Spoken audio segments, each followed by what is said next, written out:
শিক্ষার্থীদের বিক্ষোভ আন্দোলনের মুখে সিলেটের স্বনামধন্য শিক্ষা প্রতিষ্ঠান ব্লুবার্ড স্কুল অ্যান্ড কলেজের অধ্যক্ষ হুসনে আরা বেগম পদত্যাগ করেছেন।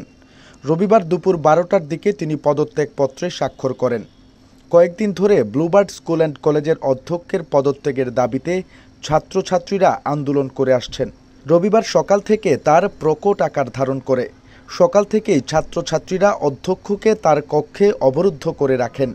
পরে দুপুর 12টার দিকে বাধ্য হয়ে হুসনে আরা বেগম অধ্যক্ষের পদ থেকে অব্যাহতি নেন।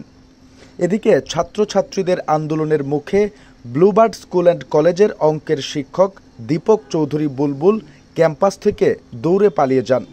এ সময় কিছু শিক্ষার্থী মারমুখী হলে অন্য ছাত্রছাত্রীরা তাকে আগলে রিকশায় তুলে দেন। শিক্ষার্থীদের বক্তব্য, অধ্যক্ষ হুসনে আরা বেগম ও শিক্ষক দীপক চৌধুরী বুলবুল আওয়ামী লীগপন্থী ছিলেন এবং তারা নানা অনিয়ম দুর্নীতিতে জড়িত ছিলেন। তাই পরিস্থিতি বদলে যাওয়া এখন আর তারা এই শিক্ষা প্রতিষ্ঠানে থাকতে পারবেন না।